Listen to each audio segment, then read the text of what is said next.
बहुएं थी, सुमन और राधिका, और 2 बेटे, अजय और सुशील। लेकिन लक्ष्मी जी के बहू बेटे उनको अपने साथ रखने को तैयार नहीं थे। बहुओं के तेज स्वभाव के चलते लक्ष्मी जी को अपना ही घर छोड़कर एक किराए की कोठरी में रहना पड़ रहा था। कुछ दिनों से उनके बेटों ने उन्हें पैसे देना भी बंद कर दिया था। ऐसी स्थिति में लक्ष्मी जी ने अपनी जमा पूंजी से एक छोटी सी दुकान खोली। एक दिन शाम के वक्त, अजी सुनते हो, तुम्हारी माँ ने दुकान खोली है। दुकान अब इस उम्र में दुकान पर बैठेगी वो? अब क्या किया जा सकता है, माँ की तो बुद्धि सठिया गई है। मोहल्ले में मजाक बनाएंगे सब हमारा। अरे जेठ जी, इसमें परेशानी क्या है अगर सासू माँ ने दुकान खोली है? हाँ, राधिका ठीक तो कह रही है। अपनी दुकान पर बैठी रहेगी, कम से कम हमें परेशान तो नहीं करेंगी। हाँ, वैसे बात तो ठीक है। खुद के 2 पैसे कमाएंगी तो कभी कभार हमें जो खर्चा देना पड़ता है ना, वो भी देने से बच जाएंगे हम लोग। फिर किस बात की परेशानी, खोलने दो माँ को दुकान, हमें क्या। वैसे भी अपनी कोठरी में चुपचाप रह रही है ना, चाहे दुकान खोले या मॉल बनाए, हमें उससे क्या लेना देना। अगले दिन सुमन अपनी सास की दुकान पर पहुंचती है। सासू माँ, आपकी दुकान में शक्कर है क्या? शक्कर जरा 1 किलो दे दीजिएगा। हाँ हाँ बहू है ना, लो बेटा 1 किलो क्यों, 2 किलो ले जाओ। सोच लो सासू माँ, घाटा हो जाएगा आपको, पैसे नहीं देने वाली मैं। देखो सुमन, ये मेरी दुकान है और यहाँ पर जो भी कोई सामान खरीदने आता है उसे पैसे तो देने ही पड़ते हैं। अरे सासू माँ, ऐसा क्यों करी आप? अरे देखो ना, घर पर आपका बेटा और पोते पोती दूध में शक्कर डालने के लिए कब से इंतजार कर रहे हैं। जरा उनके बारे में तो सोचिए। अरे ऐसी बात है क्या? अब मुझे नहीं पता था। बहू एक काम करो, वैसे भी पहली बार आई हो ना, ये शक्कर तुम ऐसे ही ले जाओ, पैसे देने की जरूरत नहीं है। अगले दिन राधिका भी अपनी सास की दुकान पर पहुंचती है। प्रणाम सासू माँ, कैसी चल रही है आपकी दुकान? बस बेटा, जैसे तैसे करके काम चला रही हूँ। तुम बताओ, घर में सब राजी खुशी है ना? हाँ हाँ मम्मी जी, सब कुछ ठीक ठाक है। बताओ राधिका बहू, कैसे आना हुआ? कुछ काम था क्या? वो ना मम्मी जी, मुझे जरा 5 किलो आटा चाहिए था। मेरे पैर में ना बहुत दर्द है, इसलिए बाजार तक जाने में ना तकलीफ हो रही थी। घर पर बच्चे भूखे बैठे हैं, सोचा आपसे ही ले लेती हूँ। हाँ हाँ क्यों नहीं बेटा, ये लो 5 किलो आटा ले जाओ। हाँ लेकिन मम्मी जी, आपने जिठानी जी को शक्कर फ्री में दी थी, तो मुझसे भी पैसे तो नहीं लेंगी ना? हाँ, अच्छा ठीक है बेटा, कोई बात नहीं, तुम ऐसे ही ले जाओ, बच्चों से क्या पैसे लेना। कुछ दिनों के बाद लक्ष्मी का बेटा अजय दुकान पर पहुंचता है। कैसी हो माँ, दुकान तो अच्छी चल रही है ना तुम्हारी? सब मोहल्ले वाले तारीफ करते रहते हैं। अब क्या करूं बेटा, तुमने तो मुझे सहारा दिया नहीं, गरीब माँ को घर से बाहर निकाल दिया।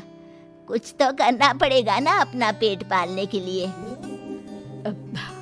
वो माँ ना बहुओं की बहुत चिक चिक रहती थी।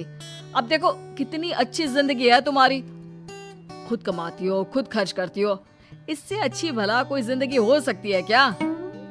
हाँ बेटा, दिल को बहलाने के लिए तुम्हारी ये बात भी सही है, लेकिन कोई बात नहीं बेटा, मैं खुश हूँ। अच्छा माँ, मैं क्या कह रहा था, जरा 500 उधार तो दे देना। कमाल की बात है बेटा, तुम मुझसे पैसे उधार मांग रहे हो, तुम्हारे पास पैसों की क्या कमी है?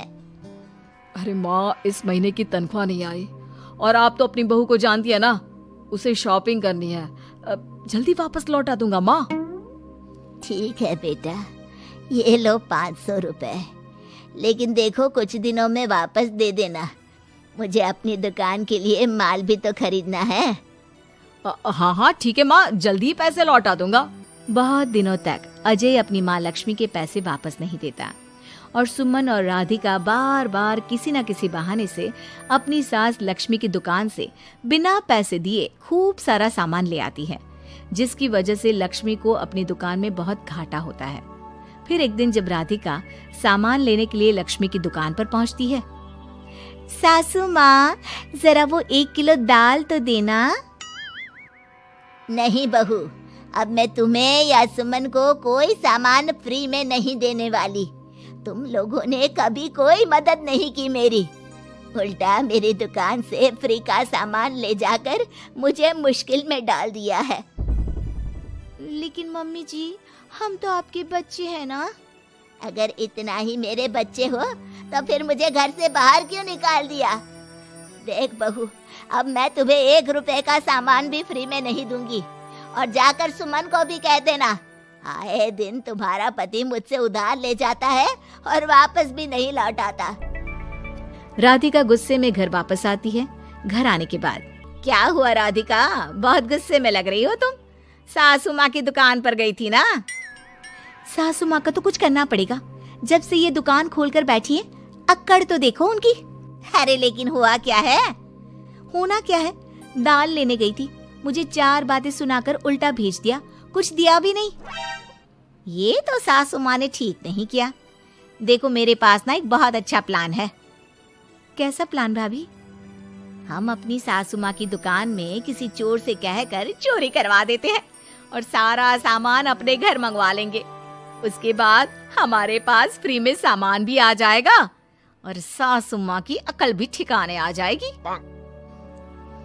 ठीक है भाभी, मैं आपका पूरा साथ दूंगी। आप जल्दी से ये काम करवा दीजिए। और 2 दिनों के बाद सुमन और राधिका एक चोर से मिलकर लक्ष्मी की दुकान में चोरी करवा देते हैं। हे भगवान, ये क्या हो गया?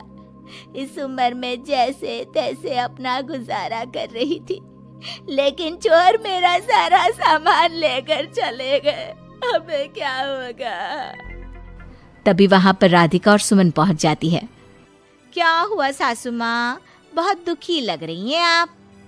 अरे क्या बताऊं, मेरी दुकान का सारा माल चोरी हो गया। अब अगर आप अपने ही बहू बेटे को सामान नहीं देंगी तो ऐसा तो होगा ना सासू माँ। अब राधिका की बात सुनकर लक्ष्मी को यकीन हो जाता है कि इस चोरी के पीछे कहीं न कहीं उसकी दोनों बहुओं का ही हाथ है। लक्ष्मी एक प्लान बनाती है। पैसे उधार लेकर अपनी दुकान में फिर से खूब सारा सामान ले आती है। अरे भाभी, देखा आपने, सासू माँ की दुकान तो फिर से सामान से भर गई है। हाँ, वही तो मैं तो सोच रही थी कि एक बार में उनकी अकल ठिकाने आ जाएगी, पर लगता है फिर से कुछ करना पड़ेगा। लेकिन अब हम क्या कर सकते हैं? अरे वही जो हमने पहले किया था।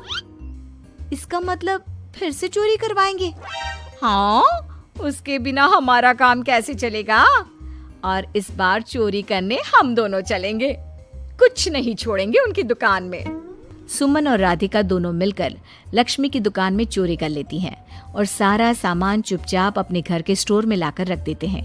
लेकिन सुबह होते ही लक्ष्मी पुलिस लेकर सुमन और राधिका के घर पहुंच जाती है। इंस्पेक्टर साहब, मेरी इन दोनों बहुओं ने ही घर में चोरी की है। अरे ना ना इंस्पेक्टर साहब, ये हम पर झूठा इल्जाम लगा रही हैं। अरे हम क्यों इनकी दुकान में चोरी करने लगे? माँ, आपको शर्म नहीं आती अपनी बहू पर झूठा इल्जाम लगाते हुए?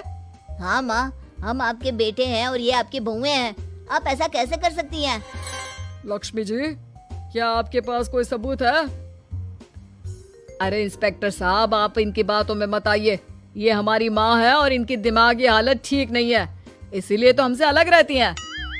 इंस्पेक्टर साहब, मेरी दिमागी हालत बिल्कुल ठीक है और मेरे पास इन दोनों के खिलाफ बहुत बड़ा सबूत है। बताइए, क्या सबूत है आपके पास? आप जरा मेरी दोनों बहुओं के हाथ पानी से धुलवा दो, फिर सब कुछ साफ साफ पता चल जाएगा। अरे हाथ पानी से धोने से क्या होगा माँ? आप दोनों मेरे सामने अपने हाथों पर पानी डालिए। जैसे ही राधिका और सुमन अपने हाथ पानी में डालती हैं, उनके हाथों का रंग लाल हो जाता है और ये देखकर सब लोग हैरान रह जाते हैं। अरे ये क्या, तुम्हारे हाथों का रंग अचानक से लाल कैसे हो गया?